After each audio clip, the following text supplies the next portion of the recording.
In your own time, lads, fire away. Well, welcome everyone. As we all know, during the past year, a lot has changed. People have changed, consumer choices have changed. So when we had to pick an assignment, a product for a first assignment, I had a bit of a hard time, to be honest, because like I wasn't sure which the trends were, because so many new businesses came up, so many people were buying different things that it was impossible for me to know the trends. So I decided to tackle it a different way. So the way I went about it was, if I actually have to carry out the research, how am I going to do that? Like, how am I going to reach an 100 people audience? So I was thinking, what do I have access to? What I have access to is alcohol. So we carry out a research on Diageo. There we go. On a product from Diageo. Our group name is Mint. That's why the little cocktail here for you all. Diageo is a multinational drinks company. They have a big presence in Europe, in Ireland. They have a big portfolio that covers pretty much all the types of drinks that there are, and they own the leading brands of such drinks like Smirnoff, Tanqueray, and Guinness, which you may have heard of. So Guinness, as we all know, is a wildly popular product. It has a competitive advantage, which is massive. But the problem with Guinness is that it's such a unique product that its customers are very picky when it comes to it. So I've seen it in the pub. If there is no Guinness, or the Guinness is not nice, as they say, Guinness doesn't travel well, people turn to lagers or spirits. So lager being a wildly popular drink, in 2018, Diageo came up with a massive marketing campaign to put Berkshire Lager into the market to compete directly with Heineken, which is the biggest lager there is. Like, you say Heineken, you say lager, you say Heineken. So in order to like carry out our research, we decided to ask ourselves, like, all the effort that Diageo made with Berkshire in 2018 and all the massive campaign that they carry out, which you might remember. The picture was wrapped in buses, they were painted on murals, there were flyers all over the city. People kept going to the pub asking for that seashore drink, that rock thingy. Like, they didn't even know the name, but they knew they wanted it because they could see it on TV, they could see it online. So I was wondering, how did Diageo cope with this after 2019? In 2019, Berkshire Lager had amounted for a big. In 2019, Berkshire Lager pushed the net sales of Diageo by 4%. So during the pandemic, I was wondering, did this still work? And how Diageo cope with the fact that Guinness wouldn't be able to perform as usual?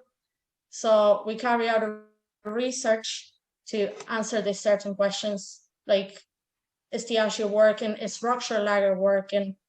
Do they need to move on to a different product? Do they need to change their business as it is? Their usual products, will they go back to the popular stance that they ever had, like Guinness?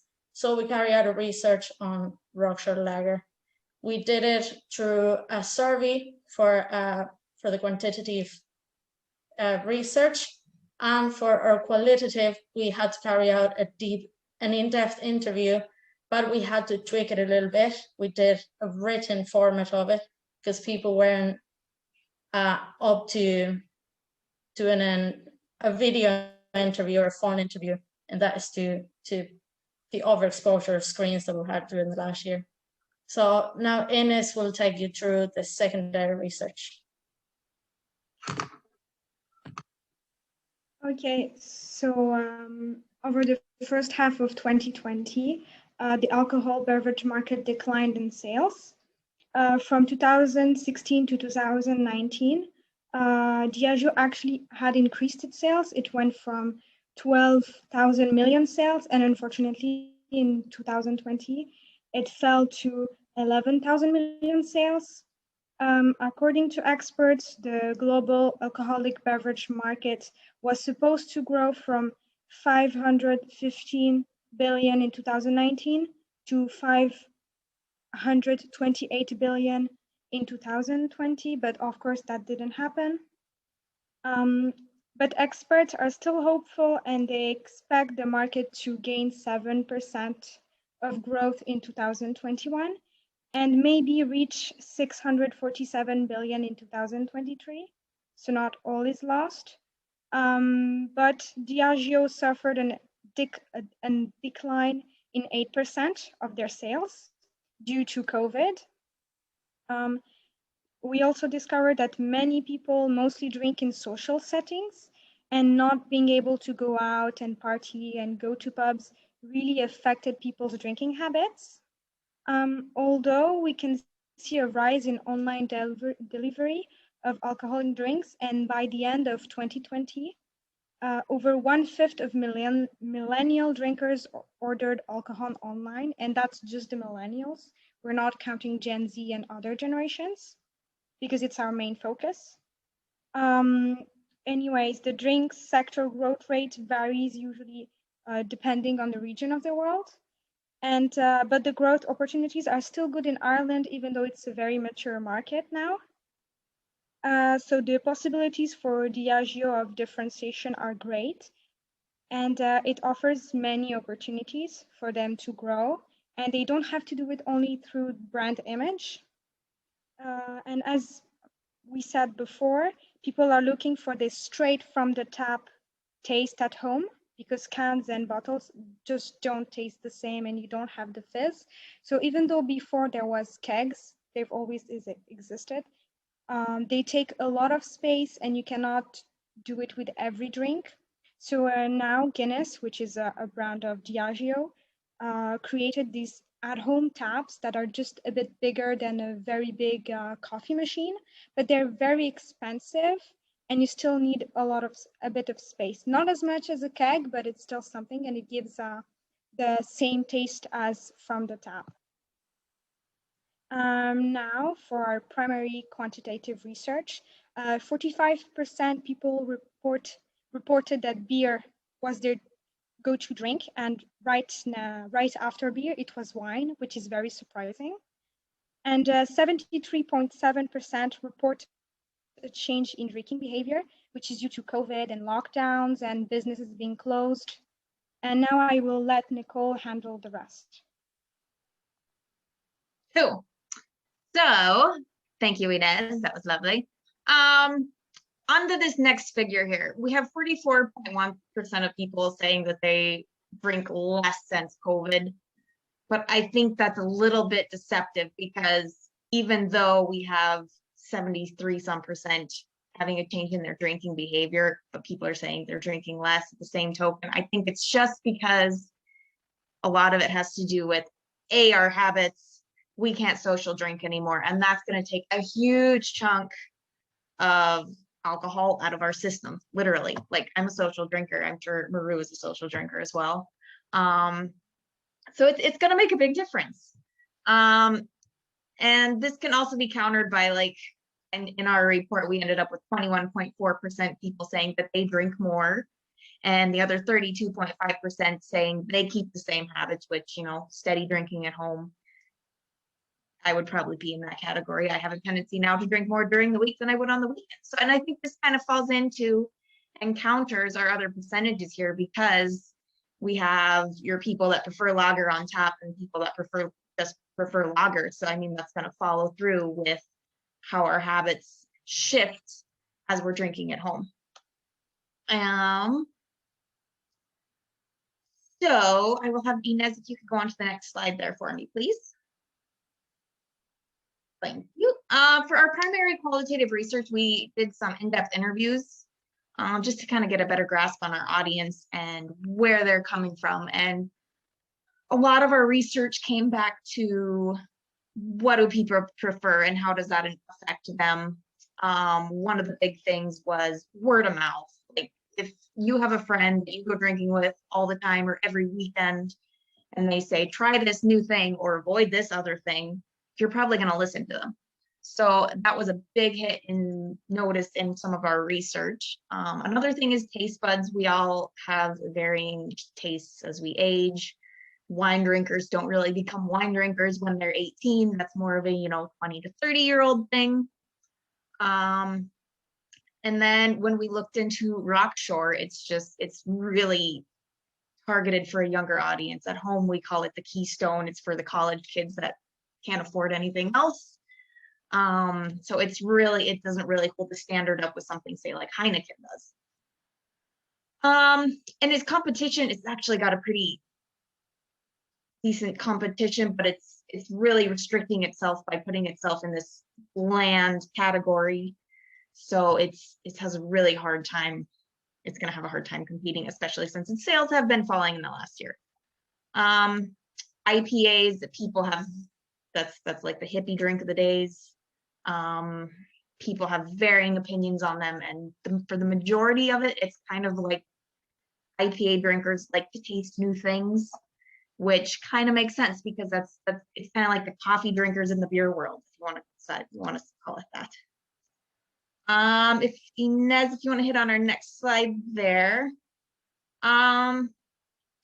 So for part of our discussion, it was just what does Rockshore, like, what are they up against? What are they going to be able to fight with?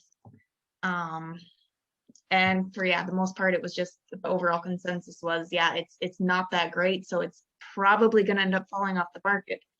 So what's Diageo going to do about this?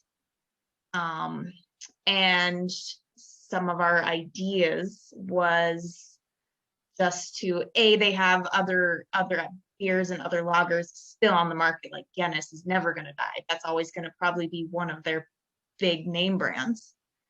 But at the same token, right now, Guinness drinkers with their Guinness. And I may let Maru talk for a minute here if she wants to. Yeah. So, Perfect.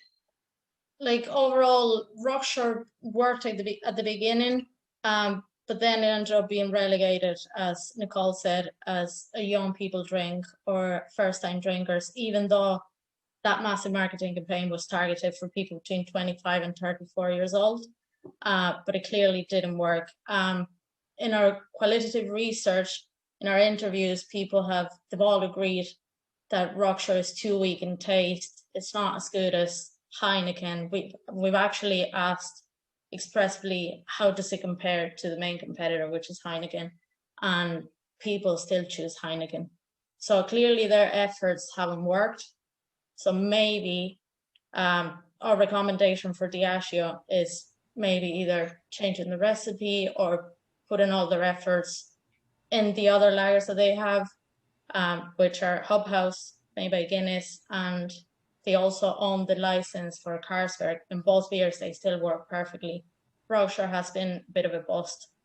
So there is still a chance in the IPA market, as Nicole said. The thing with IPA is that people like to mix it.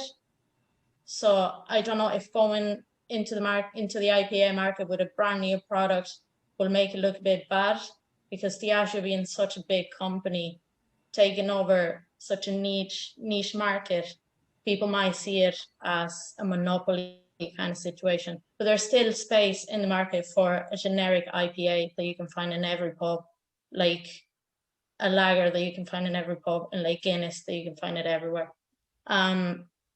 So yeah, that's pretty much it. That's our recommendations for Diageo, maybe to rethink what is going on with Rockshore, because all that effort that they did in 2018 proved not to be the best for now, which is when lagers could be the next big thing for them now that Guinness is gone. So, Anybody have any questions? Table's open. I think it would have been interesting for you guys to compare Rockshore against the other newish product, which is Hop House.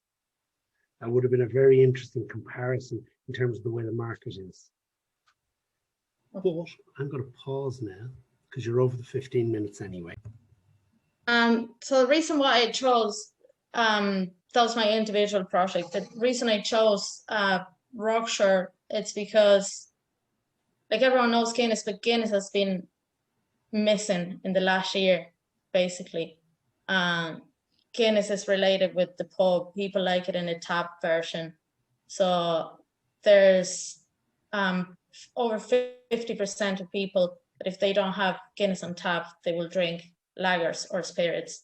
And Diageo is such a big company and they cover pretty much all the spirits there are and lagers that, of course, if their star Lager product with lager. Sorry? Any reason you didn't compare lager with lager? With lager. You know,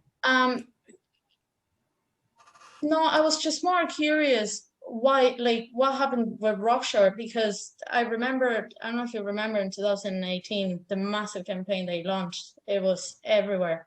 People kept asking for it. They didn't even know the name and they kept asking for it. And it did very well, pushed their net sales in 2019, but then after that, it died out. So now the Guinness is gone and they can put all their effort into lagers and spirits. Like, is Rockshore, my question was, is Rockshore actually working? Because they put so much effort and so much money into it. And now the Rockshore actually has the possibility to rescue them. Like, did it really work or not? Because like a few years ago, Diageo they had wines, but they sold the wine company to focus on lagers and spirits because they have the competitive advantage of Guinness, but then they also have lagers and spirits and liqueurs. So I was just curious more to see if Rockshore itself worked, which it did in the beginning, but I don't think it's working anymore.